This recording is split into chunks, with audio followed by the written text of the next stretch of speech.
Tout en levantáis. Perfecto. ¿Sí? Buenas tardes. Buenas tardes. Acabando ya el curso y que poca cosa queda ya de actividades a realizar en la casa. La semana que viene hay otra, ya lo verán anunciado, que se ha confirmado hoy.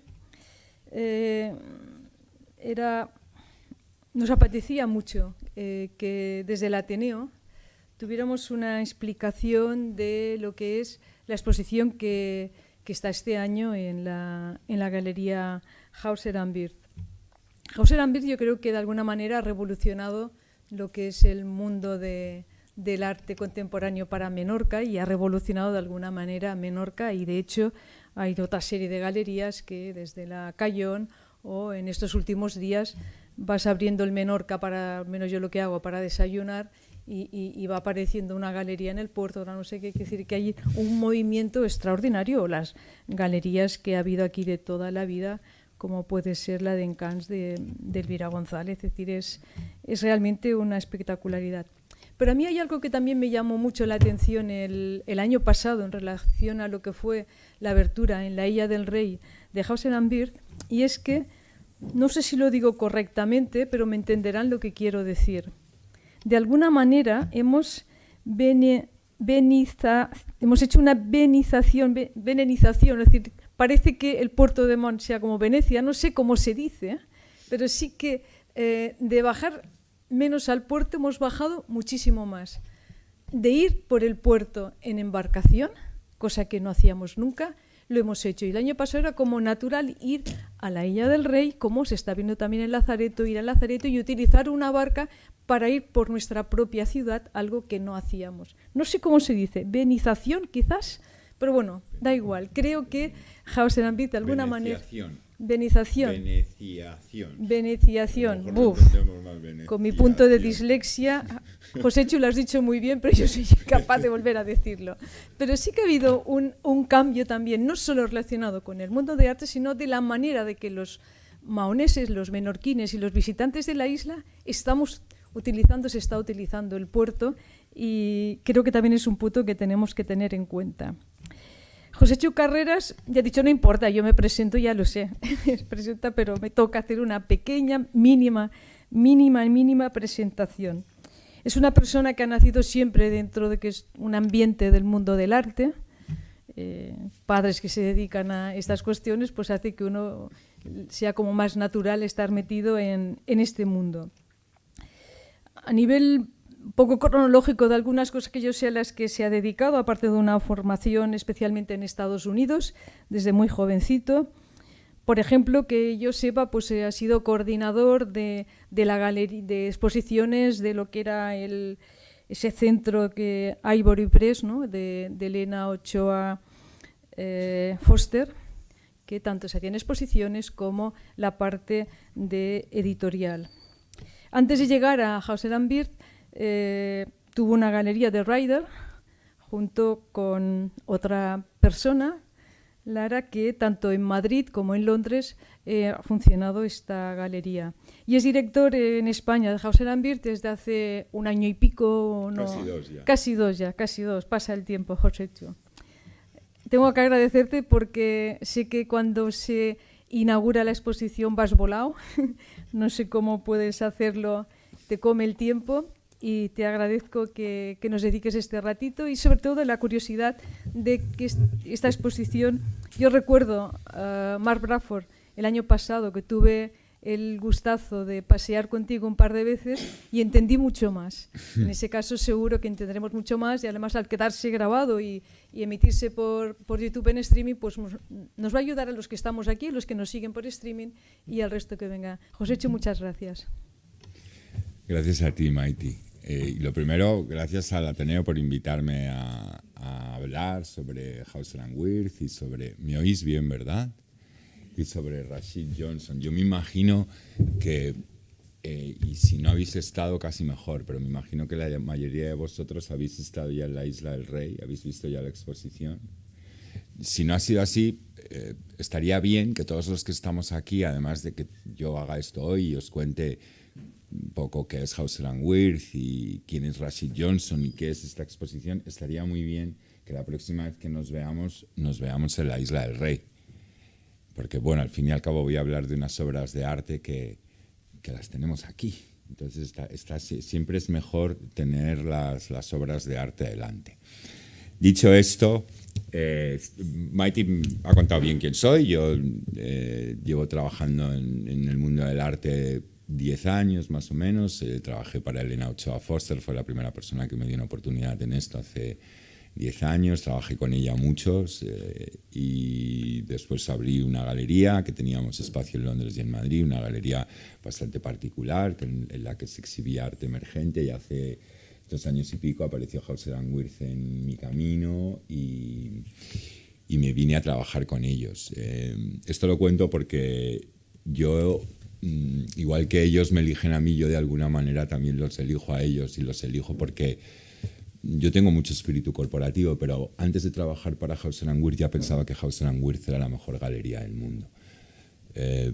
Me parece importante contaros un poco qué es esta galería, cómo se funda esta galería y quiénes son las personas que están detrás de ella, porque la personalidad de estas personas sigue estando muy presente en cómo se hacen las cosas.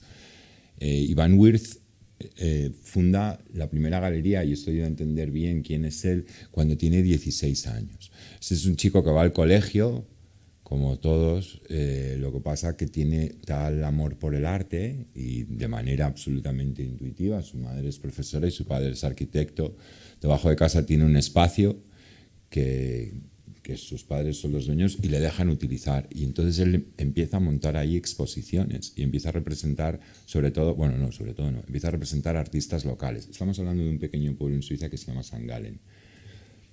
En muy poco tiempo, Iván no solo pone en una cierta órbita a estos artistas con los que trabaja, sino que ya se muda a Zúrich, abre una galería más grande, que es su apartamento, que es convertido por completo en una galería, y él vive en la última habitación al fondo. Con el tiempo y en su progreso en esto de ser un dealer de arte, llega a él, o tiene la posibilidad de comprar un cuadro de Picasso. Y no tiene todo el dinero para comprar el cuadro de Picasso. Un cuadro de Picasso, comprarlo para venderlo, evidentemente.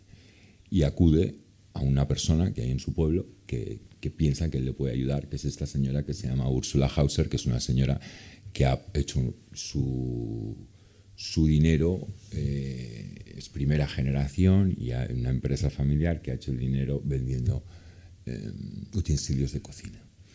Úrsula, cuando conoce a Iván, no solo le presta el dinero para hacer el cuadro, sino que decide que se va a asociar con él y abre la primera galería en Zúrich.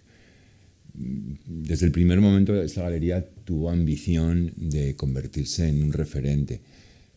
Hicieron las cosas bien desde el principio, digo, porque lo que hicieron fue, cuando estamos hablando de principios de los años 90, cuando Hauser & Wirth mira a su alrededor, y el señor Wirth y la señora Hauser miran a su alrededor, mirando al resto de las galerías importantes y qué artistas están disponibles para trabajar con ellos en exclusividad, se dan cuenta que de alguna manera el pastel está todo repartido. La mayoría de las grandes galerías del mundo tienen muchos años de historia. ¿Y quién no está representado? Y esto ayuda a entender también por qué Rashid Johnson está en nuestra galería. ¿Quién no está representado? Pues están, básicamente, lo que sucedía entonces es algo que, gracias al mundo del arte, está dejando de suceder, que es, pues los que no estaban representados eran básicamente todos los que no eran hombres blancos. Esto es la historia del arte, ¿no? Si miramos la historia del arte desde, sobre todo nosotros como europeos, miramos la historia del arte, lo que nos encontramos es una sucesión de hombres blancos pintando cuadros.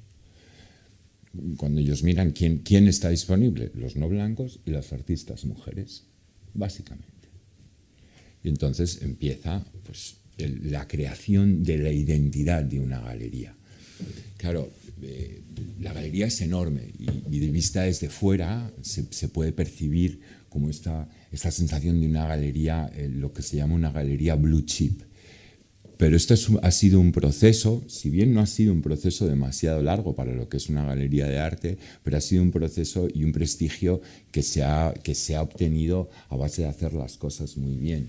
Yo me acuerdo, y yo decía esto antes, de que a mí Hauser & Wirth ya me parecía la mejor galería del mundo. Yo me acuerdo hace 12 o 13 años, en Londres, el primer espacio que abrió Hauser & Wirth era un espacio muy extraño en Piccadilly Circus, que era un banco, un antiguo banco.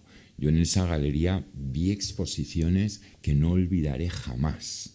O sea, yo ya solo me iba a Londres para ver qué es lo siguiente que estaba haciendo Hauser & Wirth. Yo tengo un gusto por determinados artistas. Da la casualidad que es que estos determinados artistas todos están representados por esta galería. Me gustan muchos otros, pero muchos de los que ya me interesaban entonces están representados en esta galería. A mí me lo hizo todo cuando vi aquella exposición de Paul McCartney por primera vez en Piccadilly Circus. He querido utilizar estas tres imágenes porque de alguna manera representan tres espacios que se han alimentado los unos de los otros. La creación de este primer espacio. Esto es un espacio que abrimos en Somerset, a 3 horas de Londres, básicamente en un sitio que en Inglaterra es la mitad de la nada. No había nada. Un pueblo que se llama Bruton, al que se mudaron los Wirth cuando, después de haber sido de Suiza y haber abierto una galería en Londres, deciden que no quieren seguir viviendo en la ciudad y que prefieren que sus hijos crezcan en otro entorno y se mudan al campo. Estos señores todos los días conducen 3 horas para irse a Londres. Y cuentan que en su viaje diario pasaban por delante de una granja completamente abandonada. Iván pasaba todos los días por delante de esta granja y, siendo el hombre visionario que es, y esto no es una palabra utilizada a la ligera, estamos hablando de un señor que ha convertido en estrellas a muchos artistas que eran absolutamente desconocidos, decide comprarla y poco a poco empezar a reformar esta granja. Primero compró un edificio y luego fue ir comprando de los distintos edificios que conformaban la granja, reformando los espacios, y decidió abrir una galería de arte en mitad de la nada en Inglaterra.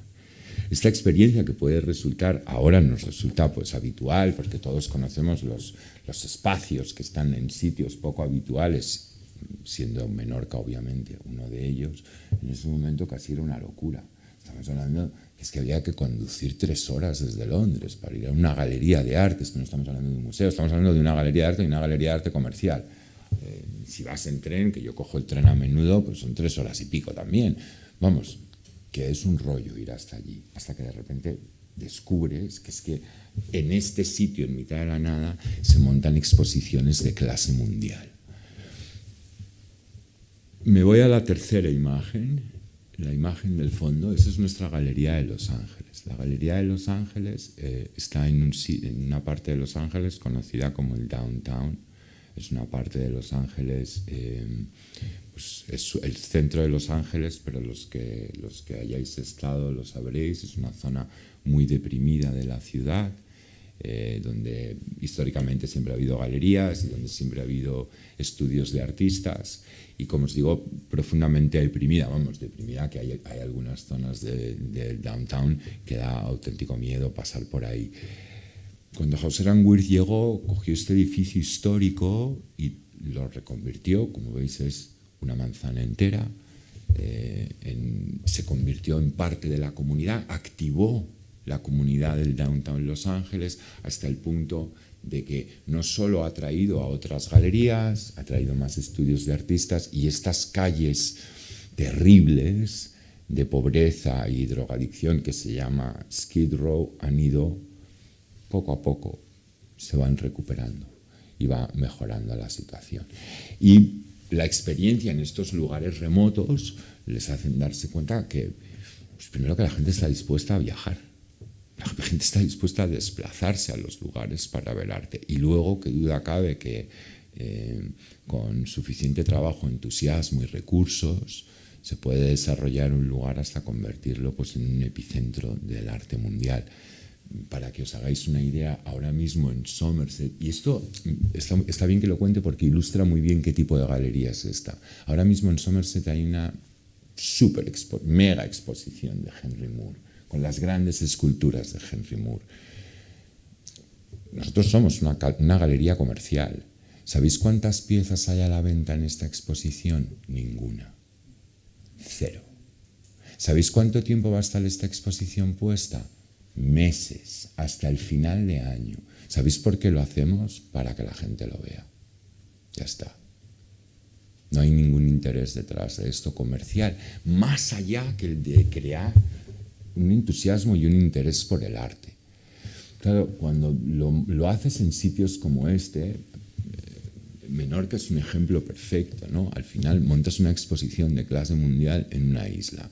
La gente aquí está de vacaciones, sí, está de vacaciones, se va a pasar el día a la isla, pero ve, un superartista, si se quedan a una visita guiada, pues a lo mejor hasta salen queriendo ver 2 películas y comprarse un libro y volver a su casa y leerse por lo menos la entrada de Wikipedia del artista. Hay un restaurante, todos sabéis lo bonito que es esto. Al final se convierte en una experiencia total y así es como las cosas se disfrutan, ¿no? Al final tiene que, yo siempre digo, yo voy a galerías de museos para divertirme. Pero ahora, bueno, puedes pensar, no, bueno, porque sabes, cuando era pequeño me pasaba lo mismo. O sea, al final, esto del arte va de pasarlo bien y divertirse y de despertar nuestra curiosidad y nuestra imaginación incluso. Bueno, Rashid Johnson. ¿Por qué Rashid Johnson? ¿No? Porque esta es otra de las preguntas que me han hecho mucho. ¿Por qué exhibimos a Rashid Johnson? Otra pregunta que me han hecho mucho, no sé si vosotros la tenéis en vuestra cabeza, pero yo os la respondo por si acaso. ¿Por qué otro artista afroamericano? ¿No? Que esto me lo han dicho mucho. No, pero el año pasado hiciste un artista afroamericano. ¿Por qué vuelves a hacer un artista afroamericano? Bueno, primero porque nosotros ni siquiera pensamos en eso, de que sea otro artista afroamericano. Seguramente si hiciese una exposición si el año pasado hubiese hecho una exposición de un artista blanco y hoy fuese otro artista blanco, nadie me diría ¿por qué otro artista blanco? ¿No? Rashid Johnson está este año en la galería porque Rashid Johnson es uno de los artistas más importantes que hay en este momento en el panorama internacional, en todos los sentidos. Tiene una importancia conceptual, pero también tiene una importancia formal, y os explico por qué. La historia del arte, de alguna manera, tenemos que empezar no solo a releerla cuando miramos para atrás, sino que tenemos que empezar en esa relectura a reescribirla y a establecer las pautas con las que vamos a mirar el futuro, ¿no? Antes decía sobre la historia del arte, ¿no?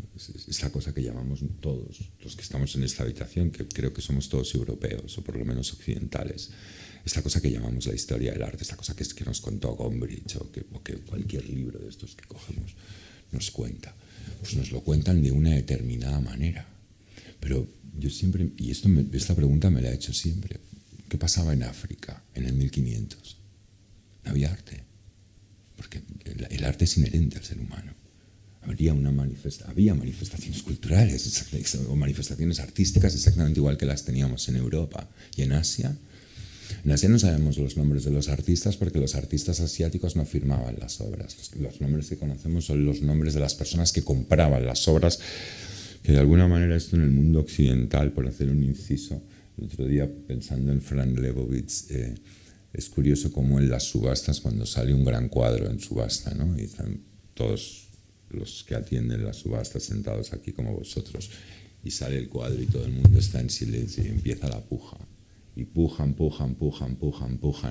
hasta que el cuadro alcanza la cifra que sea. Y si la cifra es lo suficientemente obscena, la sala aplaude toda la vez, ¿no? Pues esto les pasaba un poco a los artistas en Asia. El que se sabía era el que pagaba por el cuadro, pero no el artista. Más allá todavía y más físico, ¿no? Cuando imaginaos lo que debe sentir una persona de raza no blanca cuando entra en un museo. Estos lo que llamamos los grandes museos del mundo, ¿no? Y a todos nos vienen los mismos a la cabeza. A los españoles nos viene el Prado, a los ingleses la National Gallery, el Louvre a los franceses. ¿Qué vemos en las paredes de estos museos? Lo que vemos en las paredes de estos museos es nuestra propia historia, nos ayuda a entender, por esto el arte es tan importante, ¿no? Nos ayuda a entender quiénes somos, hacia dónde vamos, cómo éramos, cómo nos vestíamos, o sea, cosas incluso tan prosaicas como esa, qué comíamos.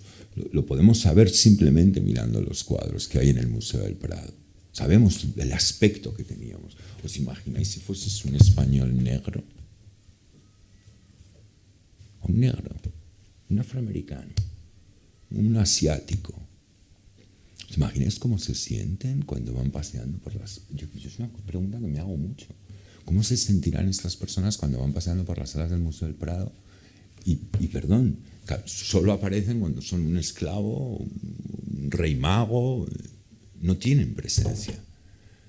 Esto es un trabajo que todos los profesionales del mundo del arte, los artistas y por supuesto los espectadores del arte debemos ser muy conscientes de ello y que todos de alguna manera sentir una cierta culpabilidad y una cierta responsabilidad para variar una situación.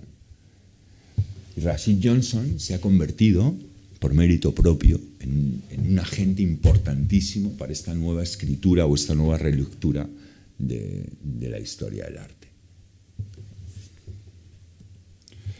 Este es el primer trabajo con el que se dio a conocer Rashid Johnson.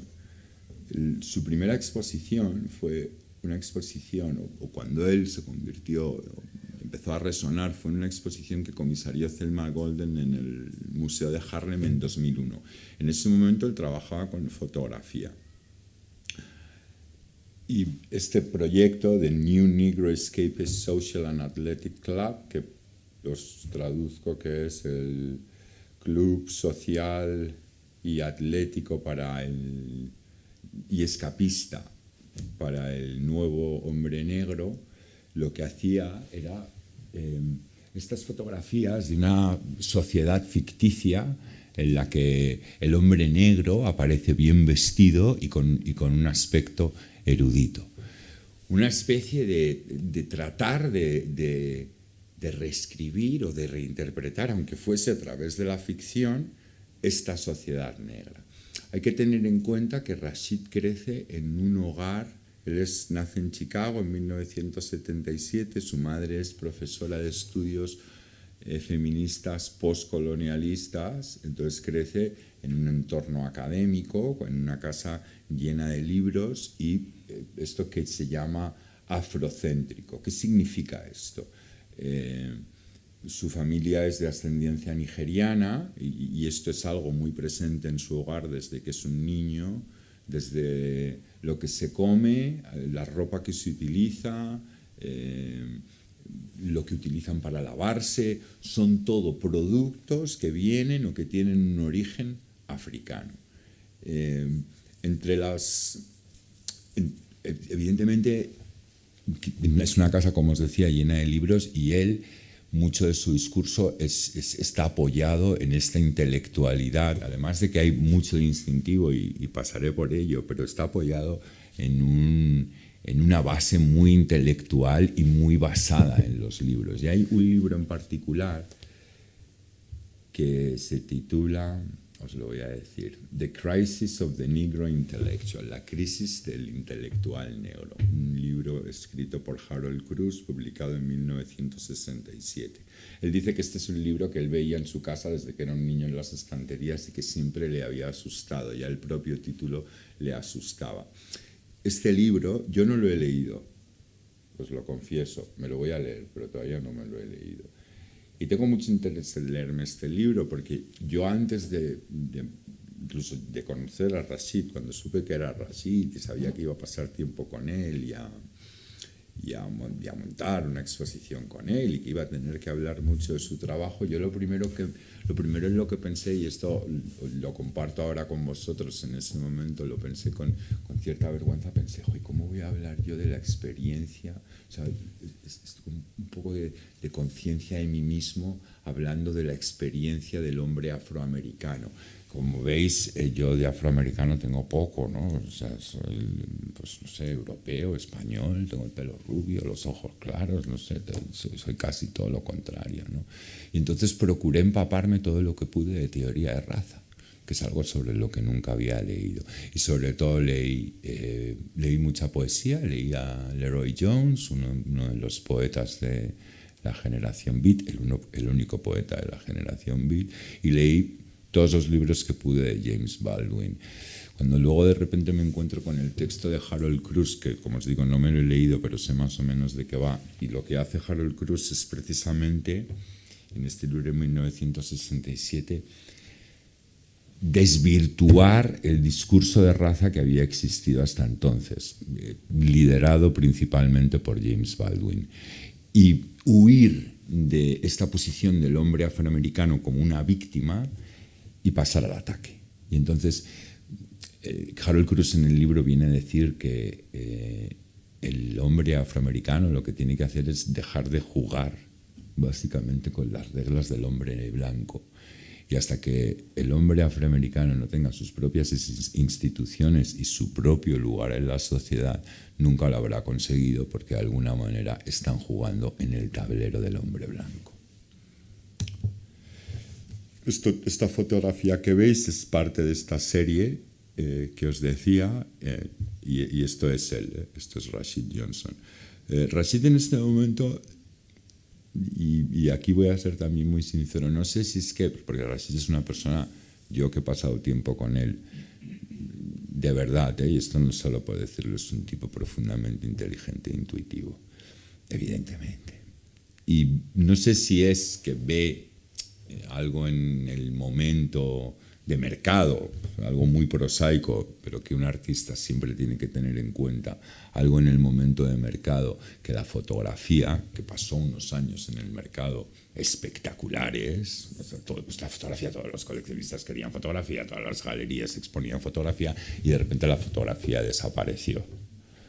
Y sigue, a día de hoy la fotografía sigue sin recuperarse. No que no haya artistas que utilicen la fotografía, pero de alguna manera sigue sin recuperarse. Leos el libro de Walter Benjamin, que seguramente ayude a explicar por qué la fotografía no tiene la importancia que debería tener.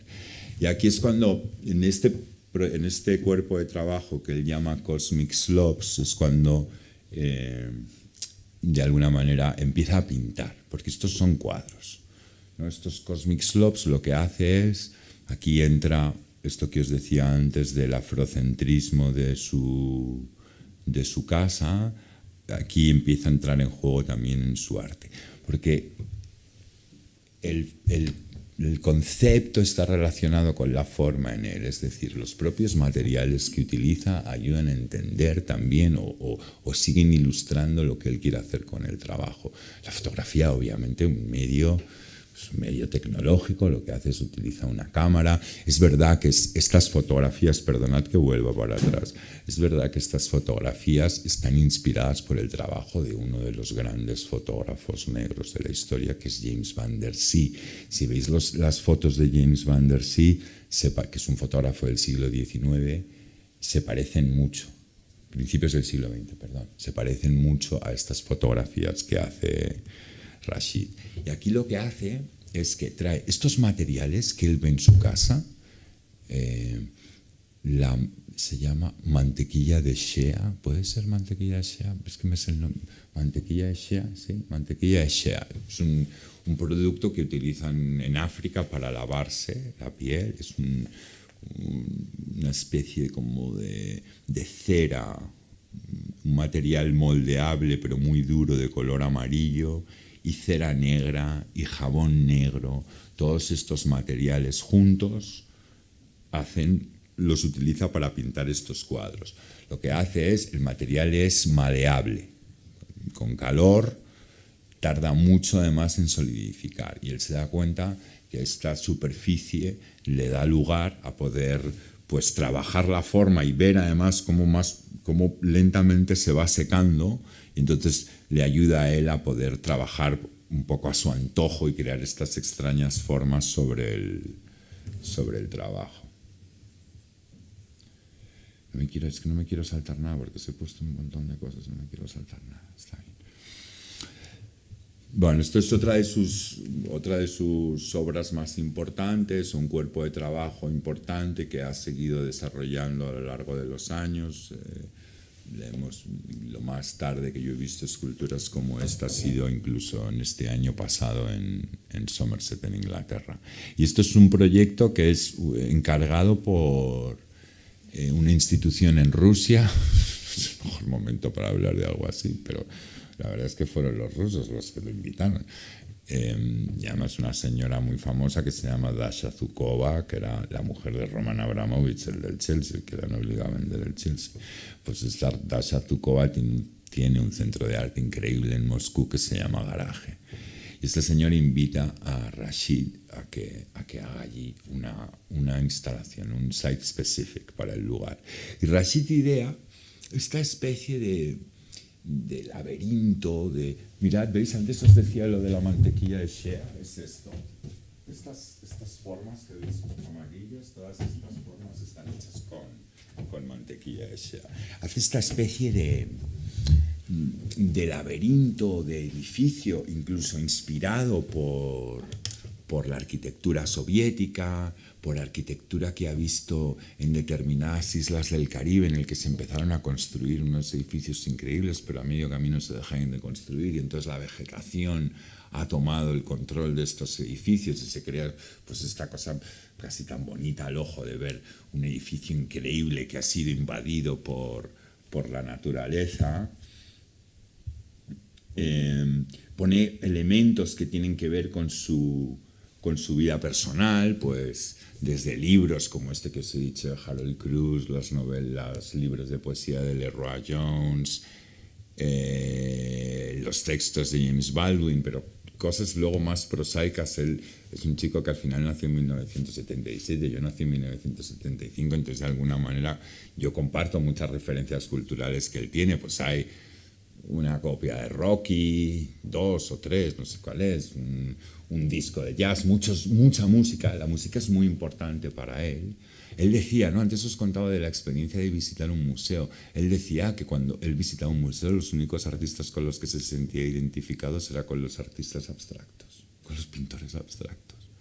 Claro, porque los pintores abstractos de alguna manera sí hablan de una experiencia colectiva, no somos capaces de ver nada más que una emoción, que además, pues no sé, vemos el expresionismo abstracto. ¿Qué significan los cuadros de Pollock? ¿Qué significan los cuadros de Mark Rothko? Significa lo que nosotros queramos traer al lienzo, seguramente cómo nos sintamos ese día, eso es lo que esos cuadros significan, ¿no? Y por eso para él fue más sencillo. Veis las alfombras, las sillas, una pieza para recorrer y ser disfrutada. Las plantas, cada uno de las macetas estas que veis que sujetan las plantas también estaba diseñado por él. Esta pieza se titula Within Our Gates. Esto luego, todas estas cosas, ¿cómo se van a acordar de todos estos nombres que digo y todas estas cosas? Me queda grabado. Vale. Esta pieza se llama Within Our Gates, y Within Our Gates es el título de una película de un señor que se llamaba Oscar Micheaux. Oscar Micheaux, que no tiene nada que ver con el otro, con el francés, no tiene nada que ver con Henri Micheaux, tiene una estrella en el paseo de Hollywood, ¿sabéis que el que les ponen las estrellitas a los directores, a los actores? Pues este Micheaux tiene una estrella ahí y todavía es... Fijaos lo que son las cosas. Un tipo que hizo cine en 1927, el director de cine negro más prolífico de la historia de Estados Unidos. Estamos hablando de un señor que hacía cine hace 100 años. Sigue siendo el más prolífico. No hizo tantas. A eso me refiero. Es que no hizo tantas. Pero otra vez, es que es muy importante que todos seamos conscientes de esta cosa del hombre blanco. Bueno, pues la pieza, como os digo, se titula igual, Within Our Gates, dentro de nuestros muros, dentro de nuestras puertas, ¿no?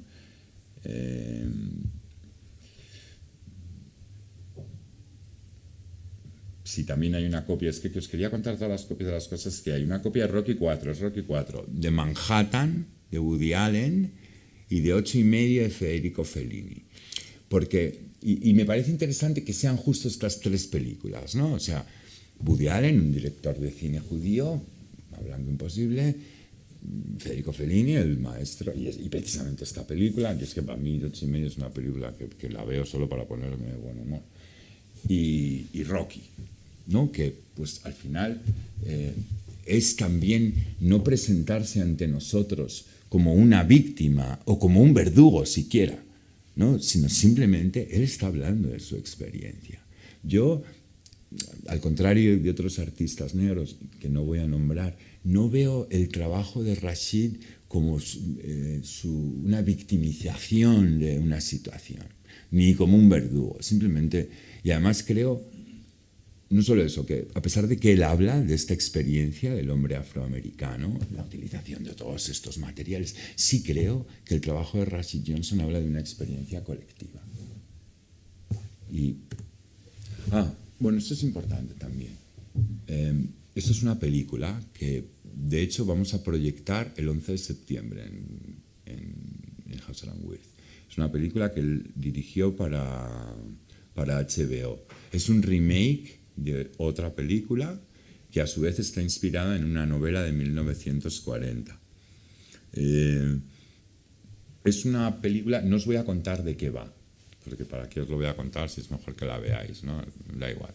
Pero sí habla de esta victimización, no victimización del hombre negro, en una situación muy extrema, y que cuando la veáis vais a entender perfectamente eso que estoy diciendo de victimización, no victimización, y de ser un verdugo o de ser una víctima, y cómo este balance tiene mucha fragilidad. Los Anxious Men, aquí es cuando Rashid de repente se vuelve, ¿no? Empieza a coger tracción de verdad, se vuelve esto que llamamos market darling, ¿no? El mercado le abraza, las instituciones, los coleccionistas. Y fijaos, él empieza a hacer esta serie porque sufre de una cosa que yo cuando la cuentan, ¿no? Que pues casi dan ganas de burlarse, ¿no? Porque dicen, no, es que sufro de ansiedad. Y dices, bueno, sufres de ansiedad pues como todos. O sea, no sé, la humanidad entera, 2022, pues la humanidad entera tiene ansiedad. Unos tenemos mucha, otros tienen poca, pero vamos, hasta los niños tienen hoy en día ansiedad.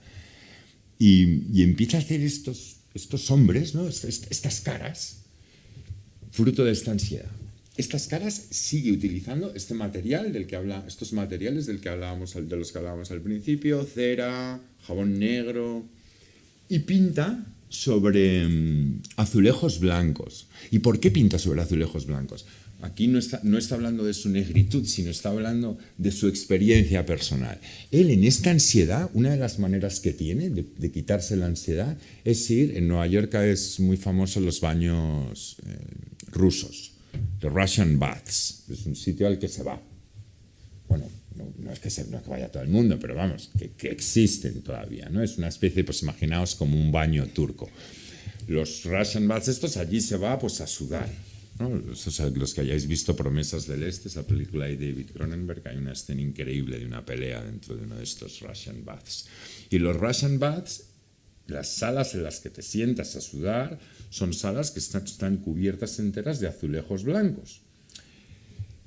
La etiqueta en estos lugares, claro, como es una situación un poco delicada, porque todo el mundo más o menos está desnudo, bueno, tienes la toallita, pero bueno, pues un poco, no sé, una pérdida de tu intimidad, ¿no? De repente estás medio desnudo al otro señor. Entonces la etiqueta en estos lugares dice que no puedes mirar a los lados y que solo puedes mirar al frente. ¿Qué es lo que ve Rashid cuando mira al frente? Los azulejos blancos. Entonces él tiene esta cosa de ir al baño ruso y de mirar al frente y de ver el azulejo blanco. ¿Qué pasa? Que incluso llega al punto que él se da cuenta, claro, es un artista y todo lo está viendo con la mente de un artista, él se da cuenta que es que está mirando un lienzo. O empieza a pensar que es que está mirando un lienzo y llega hasta el punto de llevarse al baño ruso fotocopias cosas que le gustan y ponérselas ahí. Textos, se pone un texto de Derrida, un texto de Baudrillard, se los pone allí delante. Entonces, mientras está sentado en el baño ruso tiene delante los textos, las imágenes, y aquello se convierte en una experiencia colectiva, porque claro, si tú vas al baño ruso y el tío de al lado se ha puesto un texto y encima pues eres una persona un poco despierta y de repente ves que es un texto de Derrida y ves a este señor que está leyendo a Derrida, hombre, yo estoy allí y veo a un tío leyendo un texto de Derrida que se ha puesto enfrente y yo le pregunto. Pues allí se formaban como estas conversaciones y estas discusiones en torno a lo que llevaba Rashid. Entonces él se da cuenta que esto pues, se ha convertido en una experiencia colectiva. Entonces es muy interesante ver cómo, y esto os lo cuento porque esto es una serie que se va repitiendo en diferentes colores y en diferentes formas, pero sigue repitiéndose todavía a día de hoy, que veis que lo que hace es que de alguna manera la cuadrícula, conforma una cuadrícula en esta especie, en este lienzo, bueno, no es una tela, pero es un lienzo, para entendernos, entonces siempre el cuadrado, y todavía es más pronunciada ahora, es más o menos siempre igual, y luego es el interior, lo que va cambiando, que en el fondo es un poco como nosotros, ¿no? Nosotros, la raza humana, pues así a simple vista, ¿no? Si viniese un alien y nos mirase, pues somos todos exactamente iguales, y es pues cuando nos van conociendo uno a uno que se dan cuenta que cada uno somos únicos y especiales. Llega la pandemia. Llega la pandemia y Nueva York, pues sabéis cómo de fuerte le pegó la pandemia a Nueva York, que casi se convierte en uno de los grandes epicentros del coronavirus, y Rashid abandona la ciudad, abandona el estudio, entra en el confinamiento, pues como todo el mundo, y en este confinamiento, esta ansiedad, empieza a pintar este cuerpo de trabajo que se llama Anxious Redmen, hombres rojos ansiosos. Pues bueno, de alguna manera a veces el arte, hoy lo hablaba con una señora y precisamente en relación al trabajo de Rashid, este inciso me ayuda a explicar esto. Hablaba con una señora sobre el trabajo de Rashid con un neón que tengo en la galería, y un neón que pone run, corre. Y me decía esta señora, pero esto, ojo, ¿qué significa esto? ¿Pero por qué pone run? Qué simple. A mí, en cambio, me parece todo lo contrario. Puede que sea simple, pero es que muchas veces el arte no pasa nada porque sea simple, no pasa nada porque nos dé la cara, no pasa nada porque lo entendamos todos. De hecho, pues no sé, yo no digo que tiene que ser siempre así, pero está fenomenal de repente ver una obra de arte y que a todos nos llega de la misma manera de lo obvio que es. Pues esta obra de arte que dice run, corre, pues para cada persona significará una cosa. Para mí, que corro todos los días de mi vida, pues es una actividad que hago todos los días. Para un hombre afroamericano hoy en día, si le dices corre, ¿qué pensáis que hace? Huye. Para un hombre afroamericano en general, en los 200 años de historia que tiene Estados Unidos, si le dicen corre, huye. ¿Por qué? Pues porque han sido esclavos y porque a día de hoy es que los siguen matando. Es que hemos visto, o sea, no sé, esto no es una idea, lo hemos visto todos, hemos visto en directo cómo se mata a gente, cómo disparan a uno, cómo le pisan la cabeza a otro hasta que le da un infarto. Bueno, esto es la realidad a la que se enfrenta el hombre afroamericano todavía hoy en Estados Unidos. Hay racismo. Y entonces, esto me ayuda a explicaros esto, que no es que esta obra hable de ese racismo, sino todo. Esta obra es para todos, ¿no? Esto que hablaba antes de la ansiedad, bueno, pues qué manera mejor de representar un estado de ansiedad que el color rojo. Todos lo entendemos perfectamente, por eso no pintamos nuestros dormitorios de rojo, por eso, pues porque el rojo, bueno, los españoles lo sabemos bien, el rojo nos altera. Y este rojo, pues es la representación de un estado de alarma, de un estado de ansiedad. Rashid estaba solo, quiero decir solo, estaba con su familia, pero no en el estudio permanentemente. Lo que tenía en ese momento, en esa casa en la que estaba, eran estos lienzos y estos papeles y esta pintura. Ya. Y empieza a crear este cuerpo de trabajo. Este cuerpo de trabajo que Sí, es muy en la cara, pero ¿sabéis lo que pasa? Que es que como todos lo entendemos, a todos nos encanta. Porque estos cuadros son increíbles de ver precisamente por eso, porque es una experiencia colectiva. Por esto hemos pasado todos, a todos nos encerraron y todos lo hemos pasado. Bueno, a lo mejor algunos lo habéis pasado fenomenal cuando estáis encerrados. Yo lo pasé fatal estando encerrado. Lo pasé fatal por muchísimas razones. En gran parte que me faltaban los otros, o sea, me faltabais vosotros. Como de alguna manera le pasaba a él. Y esto me lleva a la exposición que nosotros tenemos ahora aquí en la isla. Y esta exposición se titula Xodade, y Xodade es el título de una canción caboverdiana popularizada por Cesária Egoria. Y es una canción que habla de... Es una canción muy triste, muy melancólica, en portugués, que todavía lo hace más triste todavía, claro. Y habla pues de este estado de desplazamiento, de anhelo, de... Uy, ¿cómo hablo? Llevo 45 minutos hablando, Dios mío. Este estado de, como os digo, de desplazamiento y de anhelo. Vale, empiezo por estos. Bruce Paintings. Después de los rojos... A ver, en este se va a ver mejor. Después de los rojos... viene esto, vienen los azules. Estos se llaman Anxious Bruised Men, que es heridos, ansiosos hombres heridos, ¿no? Claro, después de esta experiencia que todos hemos tenido, de estar encerrados en nuestras casas y de esta sensación de ansiedad, al salir, pues salimos de alguna manera todos heridos.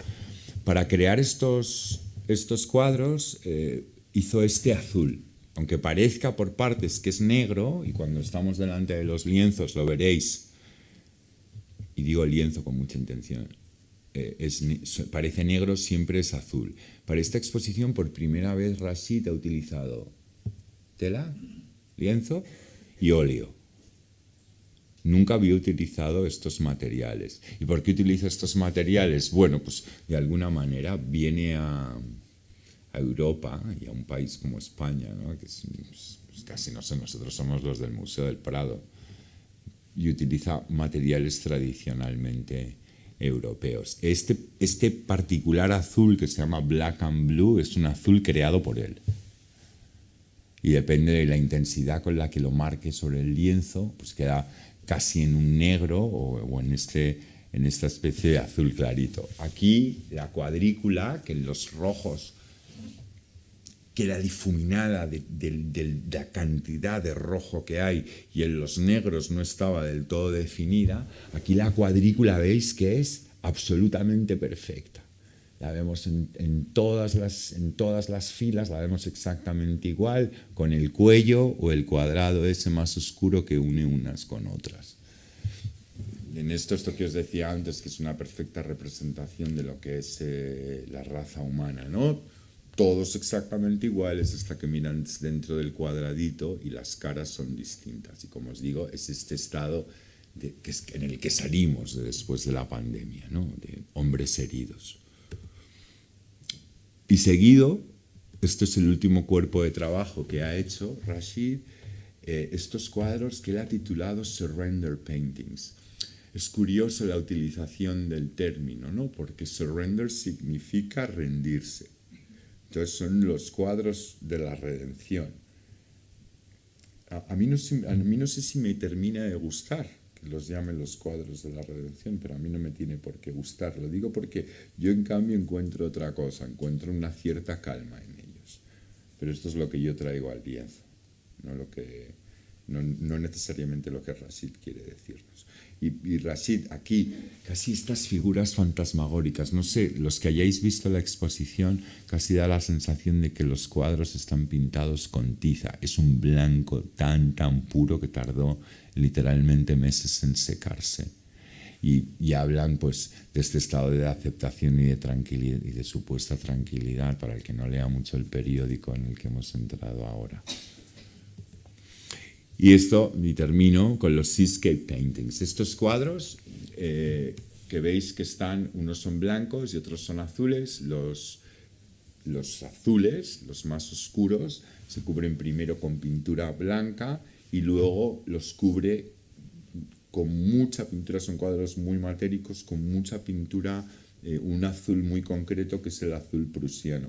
El azul prusiano es un color que se creó buscando, el tipo que lo sintetizó estaba buscando un tipo de rojo, y al mezclar, no sé si es el rojo cadmio, con la sangre de un animal, le salió este azul, que hoy se llama, lo que llamamos azul prusiano, que es el azul que utiliza Hokusai en la famosa ola, que de alguna manera se une con estos cuadros, porque claro, cuando Rashid pinta estos cuadros entra dentro de una larga tradición de pintores que han utilizado el mar como motivo, ¿no? Por ejemplo, el periodo azul de Picasso entero está pintado con este azul prusiano. O sea que es un color muy habitual en el arte. Los cuadros, es imposible, o sea, si no habéis visto la exposición, es imposible que podáis apreciar cómo son los cuadros en estas imágenes. Yo he visto estos cuadros en imágenes, llevo viéndolos en imágenes digitales meses. Y era imposible. Yo no era capaz de distinguir qué es lo que está sucediendo en los cuadros. Son cuadros en los que hay que estar delante de ellos para entender qué es lo que está pasando. No solo que ves esto, que se va quitando la pintura, ¿no? Entra en este proceso de rascar pintura, va rascando la pintura azul para así que empiece a salir la pintura blanca, al contrario con los otros. Primero se pinta con el azul prusiano, luego el blanco, y se va rascando la pintura blanca para ir descubriendo el azul. Pero la realidad es que cuando se miran estos cuadros es curioso. La próxima vez que vayáis o cuando vayáis a ver la exposición, fijaos cómo todos los cuadros también tienen una cuadrícula. La cuadrícula no está pintada, la cuadrícula está directamente marcada sobre la pintura. O sea que la cuadrícula de la que venimos cuando hablamos de los Anxious Men también está presente en estos cuadros, y luego tienen un elemento meditativo. Hay algo en el que recuerda el movimiento del mar, que recuerda el movimiento de las olas. Y luego recordad siempre que esta exposición, o sea, que esto me lo han preguntado mucho, estas barcas no las ha pintado porque viniese a Menorca. No es por eso. No, os prometo que no es por eso. Estos dibujos empezaron en 2020. O sea, la primera vez que le empieza a dibujar las barcas es en 2020. No es que pensase, me voy a Menorca, pues me voy a pintar unas barquitas. No, que esto me lo han dicho mucho. Ya os digo que esto no fue el pensamiento de Rashid. Y luego, os decía, materiales tradicionalmente occidentales, el lienzo, el óleo, y luego escultura en bronce.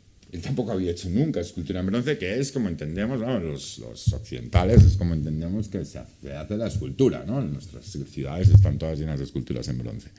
Y hace estas barcas traídas desde el otro lado, de esto que hablaba de los cuadros. Y en las barcas, cuando las veáis, la próxima vez que las veáis, fijaos en ellos, la primera vez que se hacen, él las hace en arcilla, muy marcadas, como los lienzos, muy marcadas de arriba a abajo, en este proceso meditativo. Y luego hay determinados elementos que tienen que ver o con su historia personal o con la historia colectiva. Entonces, vemos en estas caras, las caras negras que hemos visto al principio, los Anxious Men, esos negros, aparecen en las barcas.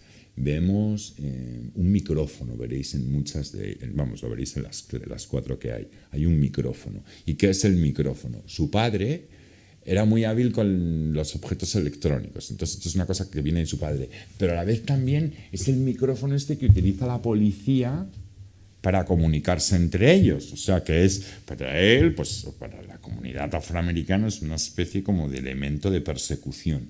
Luego están las ostras, son las ostras, las conchas de las ostras, ¿no? Que cogen las perlas. Y esto viene, y esto perdonad porque no me lo he aprendido de memoria, pero quiero deciroslo, lo encontraré y si no lo diré.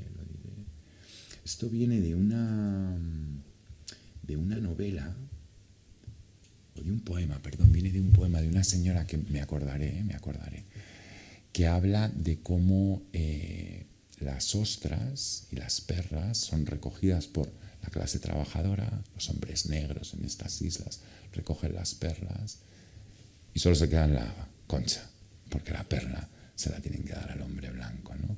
Y cuando le preguntó a uno de estos recolectores cómo se sentía con respecto a eso, él dice una frase que Rashid ha repetido y dice: no lo sé, no soy consciente, solo estoy aquí afilando mi cuchillo de abrir conchas. ¿Y qué más veréis en esto? Veréis también que hay incluso, voy a volver para... veréis que hay, es que estos elementos llaman mucho la atención y os lo digo para que los entendáis cuando lo veáis.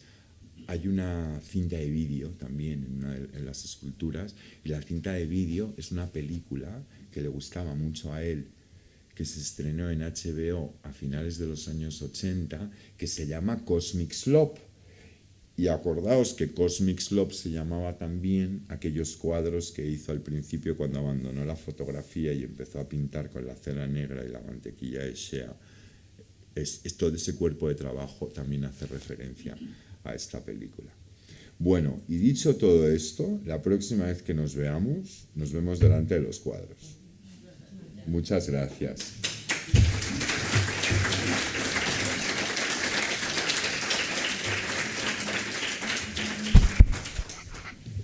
José Chu, muchas gracias. A vosotros, creo que por la atención. Veremos la exposición con otros ojos una vez que te hemos escuchado y, bueno, a mí no me ha sorprendido que dijeras, hace 3/4 de hora que hablo, que no hablas nunca. Has aprovechado ahora para hablar, ¿no? Llevo todo el día callado. No sé si te he visto callado alguna vez. No, yo creo que no. No, muchas gracias. No sé si alguien quiere hacer alguna sí, pregunta. encantado. Si tenéis alguna pregunta. Y si no, pues... A ver. Espera, Miguel, que te darán el micro. Espera, es que hay una ahí primera. Vale, Miguel después. Hola. Yo también soy Miguel. Hola, Miguel. Bueno, pues dos Migueles. Yo sí he visto la exposición y una cosa que me ha llamado mucho la atención es que en todos los barcos hay fuego. Sí, no lo he contado, tienes toda la razón, no he contado esto, sí, porque todos los barcos, porque estas esculturas tienen un uso funcional, se pueden convertir en hogueras. Es por eso. Está bien que me lo hayas recordado, gracias, Miguel. Sí, el otro Miguel. Hola, Miguel. ¿Qué tal? Me pregunto... No quiero polemizar, polemicemos. No es para este momento, pero Miguel. Me pregunto, ¿no será cierto que el importante es el que compra? No, pero vamos, además esa pregunta está tirada de respondértela. No, porque el que compra se muere, desaparece, la vende, la pierde. El arte. Los que compran, todos se van. Hay una cosa muy cursi que decimos los galeristas a algunos de nuestros coleccionistas, yo no se la digo, pero lo he oído mucho. Los coleccionistas sois custodios de las obras de arte. Solo son guardianes. Pagan por ser el guardián. Y me parece bien que paguen por ser el guardián. Pero no, el que paga no es el... ¿Perdón? Pero le dan la primera importancia siempre. Siempre ha sido así. Bueno, se la damos las que lo vendemos. Porque somos los que ponemos el precio. El que encarga es el primero que le da la importancia a esa obra de arte. Después la obra funciona sola, o no. Sí. Pero la gran importancia, es decir, el sacar del anonimato. Yo creo, Miguel, que es todo, ¿no? Es como una especie, o sea, creo que somos, o sea, que sí, el arte lo hacemos entre todos. O sea, que los artistas, si se quedasen en su casa y cerrasen la puerta y no nos enseñasen el arte, pues es como si no existiese, claro. Pero sí, sin los que pagan, o sea, yo siempre lo cuento, o sea, ¿por qué tenemos en España el Museo del Prado? ¿Sabéis por qué tenemos el Museo del Prado en España? Porque una familia se dedicó a comprar arte. Porque 3 generaciones de una familia compraron muchísimo arte. Y se lo pegaron a los siguientes que vinieron. No les quedó más remedio que seguir el rollo que habían empezado los Austrias. O sea, que cuando Carlos I le encarga a Tiziano que le pinte el cuadro ese, y llega Felipe II, y llega al estudio de Tiziano y le dice, me lo quedo todo. Y entonces, a partir de ahora, todo lo que pintas, Tiziano, me lo das a mí. Y se va a ver a Canaletto y le dice, Canaletto, todo esto a mi casa. Y cuando Felipe IV le dice a Velázquez, que no te vas a mover de aquí, que es que no le dejaban irse a Roma, es gracias a estos señores. Sí, de alguna manera sí tienes razón. Son súper importantes. para que no quede la duda de que yo soy más bien al que le pagan sus obras. Sí, no, que no es que estés defendiendo sí, tú. Al que le pagan. Pero pues está bien la polémica. Siempre me ha intrigado cómo se genera la cadena de valor de esto que nosotros disfrutamos. Esto un día hago una de mercado. ¿Cuál es la cadena de valor? Yo un día hago una de mercado también. Sí, estaría muy bien que hiciese una de mercado, sí, porque sí. es muy interesante, porque es que además a la gente le Sí. interesa muchísimo el mercado. Sí, Yo sí. siempre digo, o sea, ¿cuándo se habla de arte? ¿Sabéis solo cuándo se habla de arte? ¿Cuándo todos hablamos de arte? Cuando dicen que se ha vendido un cuadro por 200 millones de euros. Ese es el único momento que todos empezamos a cogernos el collar de perlas. ¡Oh, un Andy Warhol! 195 millones. Es muy interesante lo que estás diciendo, porque sí creo que merece que hagamos un día algo. No sé, un día podemos sentarnos todos aquí y nos matamos hablando de mercado. En invierno, cuando empiece esto el nos curso, encanta, lo del mercado del mira, arte nos encanta a todos. Aquí hay algo que no puedes hacer nunca en esta casa, es dar ideas. O sea, No, pues como vamos a las has hacerlo, dado- ¿no, hombre? Yo creo que lo del mercado del arte es una... Yo es que doy una conferencia en octubre sobre el mercado de arte, o sea, es algo que interesa muchísimo el mercado del arte y entender por qué, cómo se crea valor. ¿Sabes cómo se crea tocará valor? venir en invierno. Sí, Te tocará venir a en grandes invierno. rasgos, ¿cómo se crea valor? ¿Tú sabes cómo se crea valor en un artista? O sea, cómo se hace todo. Si el artista está en los museos y expuesto. Ya está. Sí, mi tema a lo mejor sería para Acérquese el A micro, ver, por favor. dale. El micro, no, se la va a acercar a la Pregúntame. boca. No me toque está- nada, pero acérquese. me he acercado. Ahora sí, gracias. No, la cuestión es, yo leí el artículo en El País que me pareció interesantísimo para poder ir un día a L'Illa del Rey, ¿no? Que no he visto la exposición. Vi la otra, pero tal y cual. Pero lo que es curioso, y por eso le pido, ¿por qué insiste tanto que es afroamericano? Porque para nosotros, los de mi edad, eran negros americanos. Ahora se habla mucho de afroamericano. Pero esto es porque hay un nuevo lenguaje para todo. Recuérdame tu nombre. José Luis. José Luis, porque es que hay un nuevo lenguaje para todo. Entonces, es que Rashid Johnson es... Y luego lo otro, cuando lo he explicado muy bien lo que es el arte abstracto, y yo he vivido esto, la gente pregunta algo, y esto no lo entiendo, pero la explicación que dais es fácil que la gente lo entendamos, o sea, es impresionarnos. Sería esto la respuesta, ¿no? Cuando vemos algo que no entendemos pero nos llega, Claro, ya está. ya está. O sea, yo siempre me acuerdo de esa película de los años 80, ¿os acordáis de esa película que se llama El Club de los Poetas Muertos?